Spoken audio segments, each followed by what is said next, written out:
आज की जो खबर है ये आपको पूरी तरीके से हिला कर रख देने वाली है। 1 फरवरी 2025 को रात्रि के करीब 12 बजे के आसपास महाकुंभ मेले के अंदर एक 16 वर्षीय लड़की जो अपने हाथ में एक तस्वीर लिए हुए जहां तहां भटक रही थी, तभी उस पर एक रिपोर्टर की नज़र पड़ जाती है। उस लड़की के चेहरे को देखने के बाद रिपोर्टर को भी समझने में देर नहीं लगता है कि जरूर कुछ गड़बड़ है।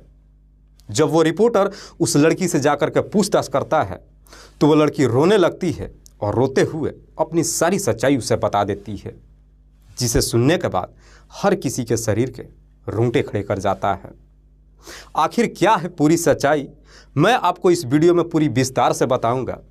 लेकिन आपसे एक रिक्वेस्ट है कि अगर आप इस चैनल पर पहली बार आए हैं तो इस चैनल को सब्सक्राइब कर लीजिए, साथ ही साथ बेल आइकन को दबाने के बाद अपनी प्रतिक्रिया कमेंट बॉक्स में ज़रूर दीजिएगा। बात कर रहा हूं मैं 28 जनवरी 2024 की।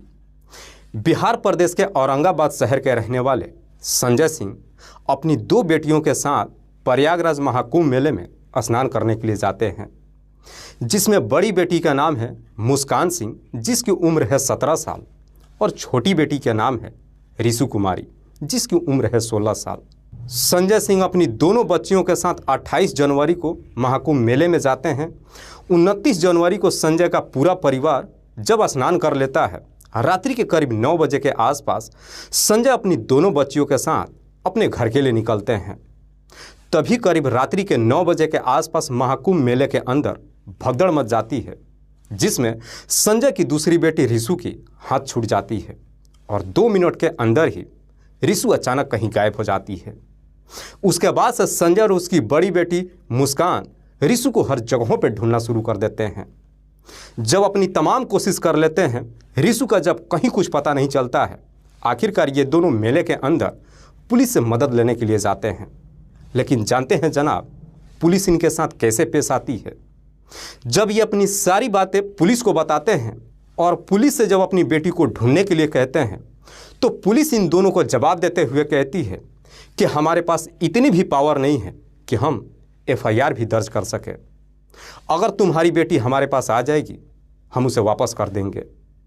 जब पुलिस इनकी कोई मदद नहीं करती, उसके बाद से संजय और मुस्कान पुलिस के सीनियर अधिकारियों से भी कांटेक्ट करने की कोशिश करते हैं। लेकिन इसमें सबसे ज़्यादा चौंकाने वाली बात यह होती है कि जब ये लोग पुलिस के सीनियर अधिकारियों से कांटेक्ट करने की कोशिश करते हैं तो इन्हें सीनियर अधिकारियों से मिलने तक भी नहीं दिया जाता है, जिसकी वजह से संजय और उसकी बेटी मुस्कान काफ़ी हद तक परेशान हो जाते हैं और लगभग 3 दिनों तक मेले के अंदर अपनी बेटी को जहाँ तहाँ ढूंढते हैं।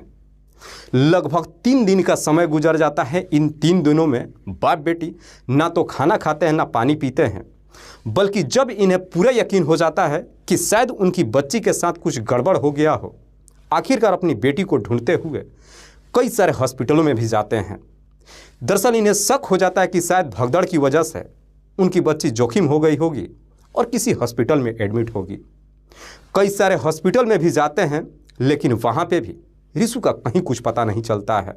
दरअसल ये दोनों इस कदर से थक जाते हैं कि अब इन्हें समझ में नहीं आता है कि आखिरकार अब किसके पास जाएं और किससे अपनी बेटी को ढूंढने के लिए गुहार लगाएं।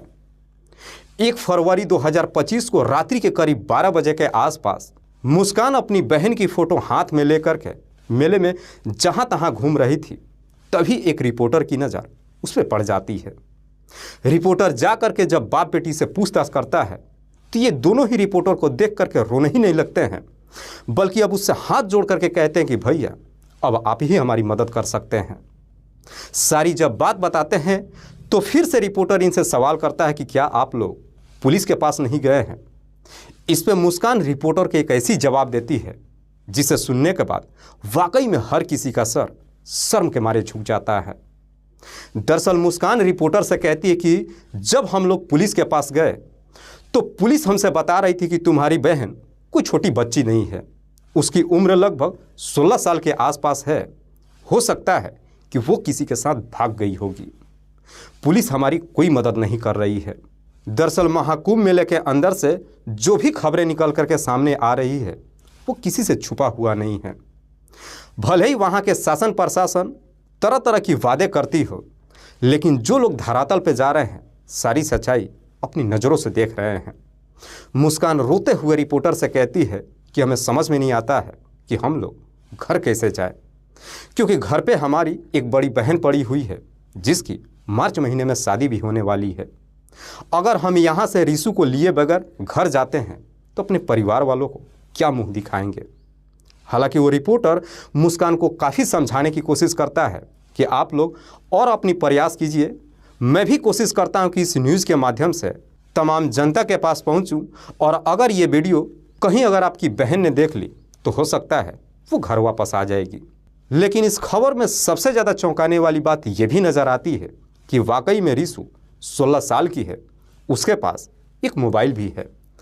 3 दिन का समय भी गुजर चुका है।